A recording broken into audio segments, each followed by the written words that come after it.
नमस्कार, एक बार पुनः स्वागत है आप सभी लोगों का। तो संदीप मिश्रा ऑफिशियल में। और आज जब हम उपस्थित हुए हैं वो मेंस आंसर राइटिंग को लेकर के उपस्थित हुए हैं, जिसके तहत हम पेपर 5 के प्रश्न को यहाँ करने वाले हैं। और हमारा जो प्रश्न है वो प्राग ऐतिहासिक इतिहास में उत्तर प्रदेश के महत्व की चर्चा कीजिए, हम इस प्रश्न को यहाँ करेंगे। तो आइए देखते हैं।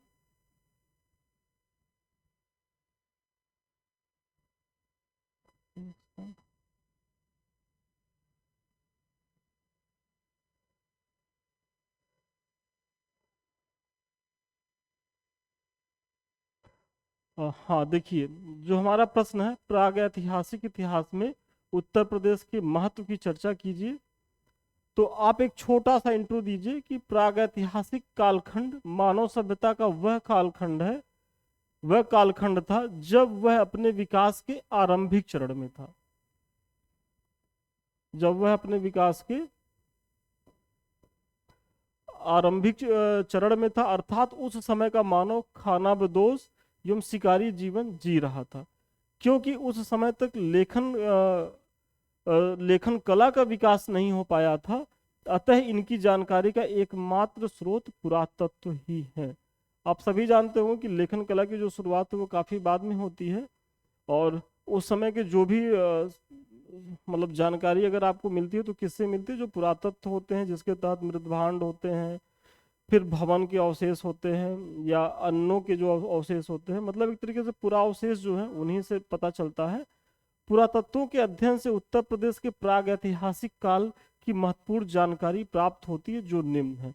देखिए, आप इंट्रो में ही आप उत्तर प्रदेश की चर्चा कर दिए। परीक्षक समझ गया कि आप जो है उत्तर प्रदेश में जो प्राग ऐतिहासिक काल की जो विकास के चरण हैं आप उस पर अब बताने वाले हैं। और थोड़ा सा ऐसे एक डायग्राम बना दीजिए कि जो प्राग ऐतिहासिक जो काल है उसमें पुरा पाषाण काल, मध्य पाषाण काल और नव पाषाण काल, इन्हीं 3 कालखंडों का अवलोकन जो है हम करने वाले हैं उत्तर प्रदेश के संदर्भ में। तो ये आपका एक संक्षेप में भूमिका हो गई। और एक छोटा सा डायग्राम बना दीजिए। और देखिए, मुख्य परीक्षा में इन सब चीज़ों को बनाते रहिएगा, क्योंकि ये क्या होते हैं कि आपकी कॉपी को थोड़ा सुंदर तो बनाते ही बनाते हैं, साथ ही आप बहुत कम शब्द खर्चा करके आप जो है परीक्षक को बहुत ज़्यादा आप समझा सकते हैं। तो डायग्राम फ्लो चार्ट खूब बनाइए, इस तरीके की चार्ट बनाइए। देखिए, अभी एक छोटी सी आप लोग सूचना देख लें।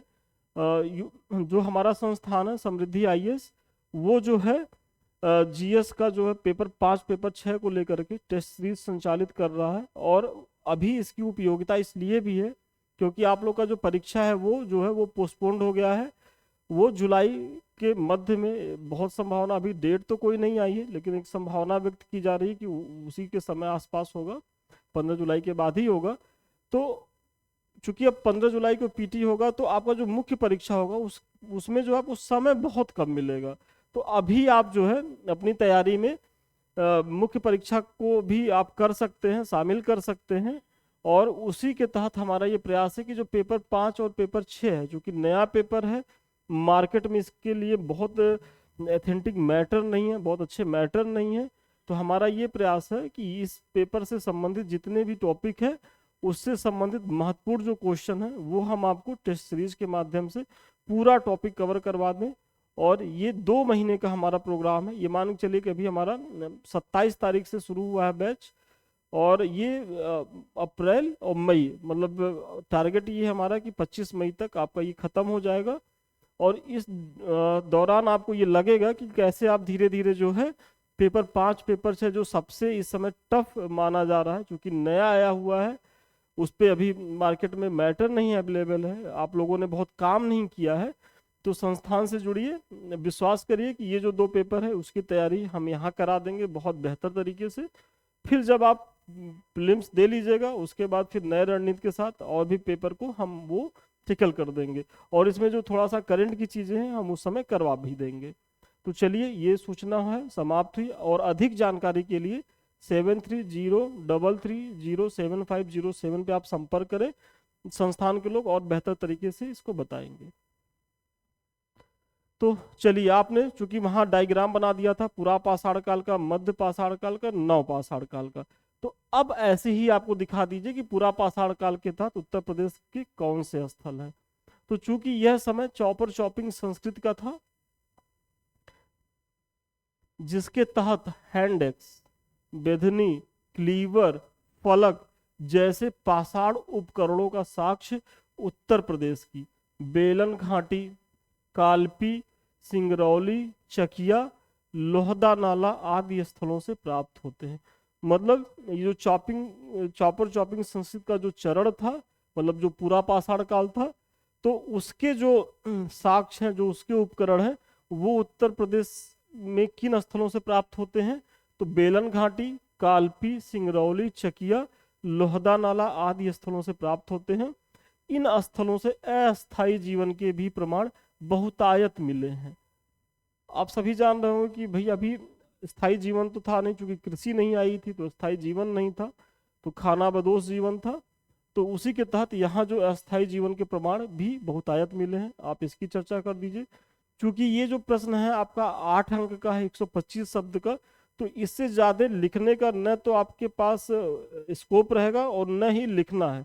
क्योंकि अगर आप इससे ज्यादा लिखने के लिए मतलब प्रयास किया, लिखने के लालच में आए, और आयोग वाले इतने शातिर होते हैं कि वो आपको पेज भी खूब देते हैं। मतलब 8 अंक के लिए भी आपको 3 पेज दे देंगे, और 12 अंक के लिए भी 4 पेज दे देंगे। तो आपको लगेगा कि अरे इतना पेज है, और पेज नहीं। और यूपी बिहार के बच्चों का एक ग्रेजुएशन में कॉन्सेप्ट भी है कि अगर पेज नहीं भरा रहेगा तो अंक नहीं मिलेगा। तो आप पेज भरने के चक्कर में उत्तर की जो गुणवत्ता प्रभावित कर देते हैं, और लास्ट में जाकर के जो महत्वपूर्ण प्रश्न होते हैं, जो आते हुए प्रश्न होते हैं, उनको आप छोड़ के आ जाते हैं, क्योंकि आप लिख ही नहीं पाते। तो ऐसा नहीं करना है। आपको बहुत छोटी भूमिका लिखनी है, और प्रश्न के इर्द गिर्द ही रहना है। जो प्रश्न पूछा गया है, आपको बकवास नहीं करना है वहां आके। आपको एग्जामिनर के साथ ये चैलेंज नहीं करना है कि दम हो तो इसको जो है तुम चेक करके दिखाओ। हम लोग तो चूंकि कॉपी चेक करते हैं, कुछ बच्चों का ऐसे ऐसी भी कॉपियाँ आती है कि लगता है कि यार हम पूछ क्या रहे हैं, वो लिख क्या रहे हैं। तो ऐसे नहीं करना है, क्योंकि वहाँ जो लोग बैठे होते हैं बहुत ही वेल क्वालिफाइड होते हैं, बहुत उनको अनुभव होता है, और वो आपको कतई मतलब बर्दाश्त नहीं करेंगे। क्योंकि आप इतने बड़े पद के लिए जा रहे हैं, आप एसडीएम बनेंगे, आप डीएसपी बनेंगे, तो आपकी जिम्मेदारियां बहुत रहेंगी। तो आप वहाँ ऐसी गलती मत करिएगा। तो चलिए, आपने पूरा पाषाण काल के बारे में बता दिया कि उत्तर प्रदेश के किन स्थलों से पूरा पूरा पाषाण काल के जो साक्ष्य है वो प्राप्त होते हैं। अब उसके बाद जो अगला चरण आता है वो मध्य पाषाण काल का आता है। तो मध्य पाषाण काल जो है वो पूरा पाषाण काल एवं नव पाषाण काल के बीच का संक्रमण काल था। ये आपने दिखा दिया, जिसमें दोनों के लक्षण दिखाई पड़ते हैं। उत्तर प्रदेश में मध्य पाषाण काल से संबंधित साक्ष्यों की जानकारी सराय नाहर राय, महदहा, दमदमा, चौपानी, मांडव आदि स्थलों से होती है। देखिए ये जो स्थल हैं इनको तो जरूर याद कर लीजिएगा, और यदि मैप बना करके आप दिखा पाए तो दिखाने का प्रयास करिएगा। क्योंकि मैप बना करके यदि आप दिखाने में सफल होते हैं तो बहुत अच्छा इंप्रेशन जो है आप परीक्षक पे डालते हैं, और आपका 1 से 2 अंक आपको मैप में मिल जाता है। तो मैप बनाने का प्रयास करिएगा। सराय नाहर राय से छत विछत सौ एवं गर्त चूल्हों के साक्ष्य प्राप्त होते हैं। क्योंकि आपने सराय नाहर की चर्चा करी, तो आप प्रमाण दीजिए कि भाई क्या मिले हैं। तो क्या मिलते हैं? छत विछत सौ एवं गर्त चूल्हों के साक्ष्य मिलते हैं। फिर महदहा एवं दमदमा से मानव अस्थियों एवं मृतक संस्कार विधियों, साथ ही युगल समाधान का साक्ष्य मिलता है। महदहा और दमदमा से ये चीजें मिलती हैं। फिर प्रयागराज की मेजा जो तहसील है में स्थित जो चौपानी मांडव से झोपड़ी तथा हाथ से बने मिट्टी के बर्तनों का प्रमाण मिला है।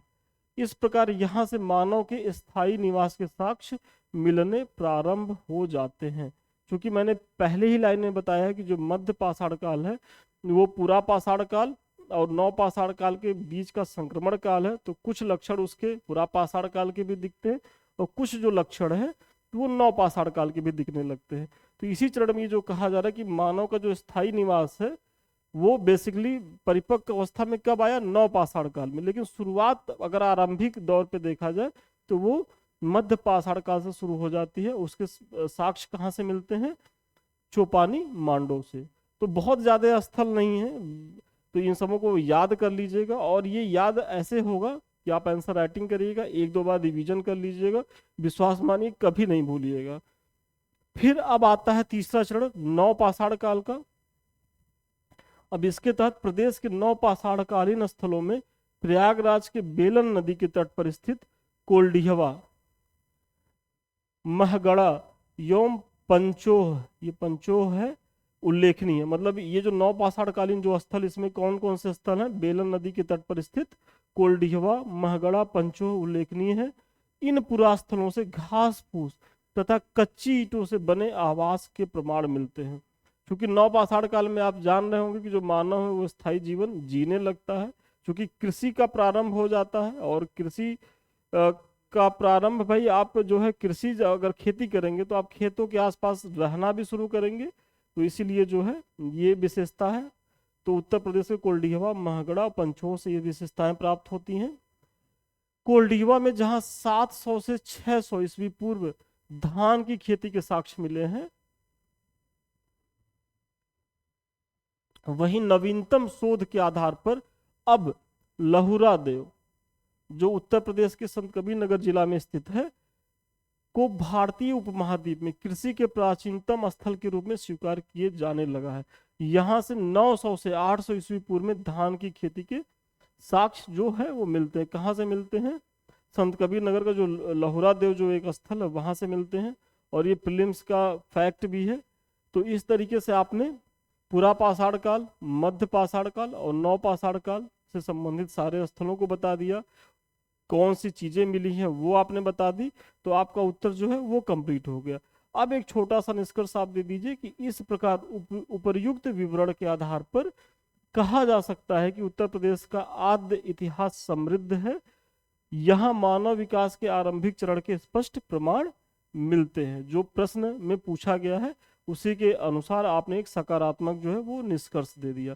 तो देखिए प्रश्न आपका कितना संक्षेप में था, मतलब आपको अगर 125 शब्द में लिखना है तो आप ऐसे देख लीजिए, एक छोटा सा ये हो गया स्लाइड, फिर ये हो गया, और ये हो गया, और ये हो गया। तो प्रश्न को ऐसे ही लिखना है, टू द पॉइंट लिखना है, जो प्रश्न में पूछा जा रहा है उसी को बताना है, इधर उधर बकवास नहीं करनी है, फालतू चीजें नहीं बतानी है। तो चलिए आज का ये आपका उत्तर जो है वो कंप्लीट है। अभी जाइएगा नहीं, थोड़ा सा और चीजें देख लीजिए, इसके बारे में तो हम बता ही दिए हैं। आप लोग जुड़िए, इससे जरूर आप लोगों को फायदा होगा। सबसे बड़ा फायदा तो यही होगा कि पीटी देने तक आपको प्रीलिम्स के पहले पहले आपका जो महत्वपूर्ण 2 पेपर है वो तैयार हो जाएगा, पेपर 5 और पेपर 6। मतलब मुख्य परीक्षा का 1/3 हिस्सा तो आपने यहाँ से तैयार कर लिया हमारे साथ 2 महीने में ही। और आपको अधिक जानकारी चाहिए तो इन नंबरों पे आप संपर्क कर सकते हैं। साथ ही ये हमारे समृद्धि आईएएस का टेलीग्राम चैनल है, अभी मैंने जो पढ़ाया है इसका पीडीएफ आपको यहाँ मिल जाएगा, तो इससे तो जरूर जुड़िए। साथ ही साथ यहाँ आपको टाइम टू टाइम तमाम सूचनाएं परीक्षा से संबंधित या डेली करंट अफेयर्स की चीज़ें आपको यहाँ मिलती रहती हैं। और ये हमारे समृद्धि आईएएस का यूट्यूब चैनल है, संदीप मिश्रा ऑफिशियल करके, आप लोग इससे जुड़िए। और जब तक हमारे समृद्धि आईएएस का जो चैनल है वो ठीक नहीं हो जाता तब तक हम इस पे आते रहेंगे। और वैसे भी चूंकि अब ये बन गया है तो हम इस पे भी आते रहेंगे, दोनों चैनल हमारे हैं। तो आप लोग इसको भी स्नेह दीजिएगा, प्रेम दीजिएगा, जैसे आपने समृद्धि को दिया है। तो चलिए आज के लिए इतना ही, पुनः मिलते हैं नए क्लास में नए वीडियो के साथ। तब तक के लिए शुभकामनाएं, धन्यवाद आपको।